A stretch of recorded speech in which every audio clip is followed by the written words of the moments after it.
بسم اللہ الرحمن الرحیم۔ السلام علیکم ورحمۃ اللہ وبرکاتہ۔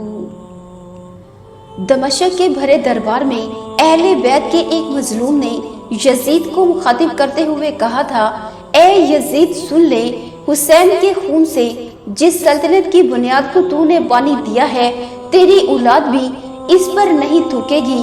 اس جرأت مندانہ خطاب پر سارا دربار سناٹے میں آ گیا تھا اور سامعین کے دلوں پر یہ بات اتر گئی تھی کہ خاندان اہل بیت رسالت کے مظلوم کی یہ آہ کبھی خالی نہیں جائے گی۔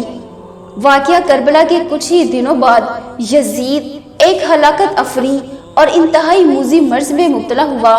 پیٹ کے درد اور آنتوں کے زخم کی ٹیس سے ماہی بے آب کی طرح تڑپتا رہتا تھا۔ حمص میں جب اسے اپنی موت کا یقین ہو گیا تو اپنے بڑے لڑکے معاویہ کو بستر مرگ پر بلایا اور امور سلطنت کے بارے میں کچھ کہنا ہی چاہتا تھا کہ بے ساختہ بیٹے کے منہ سے چیخ نکلی اور نہایت ذلت اور حقارت کے ساتھ یہ کہتے ہوئے باپ کی پیشکش کو ٹھکرا دیا کہ جس تاج و تخت پر آل رسول کے خون کے دھبے ہیں، میں اسے ہرگز قبول نہیں کر سکتا۔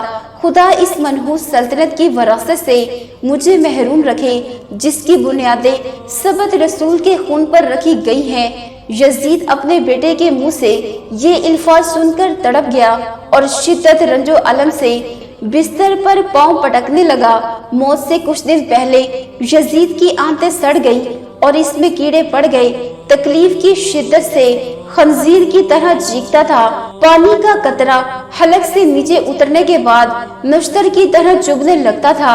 عجیب قہر الہی کی مار تھی۔ پانی کے بغیر بھی تڑپتا تھا اور پانی پا کر بھی چیختا تھا۔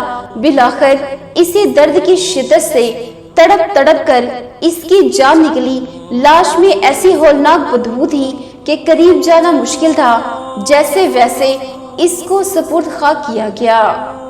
تو جنت کا راستہ کے پیارے بہن بھائیوں، آج کی اس ویڈیو میں ہم نے آپ کے ساتھ یزید بن معاویہ کا کیا انجام ہوا مکمل واقعہ آپ کے ساتھ شیئر کیا ہے۔ آج کے لیے اتنا ہی، ملتے ہیں پھر کسی نئے ویڈیو میں۔ السلام علیکم ورحمۃ اللہ وبرکاتہ۔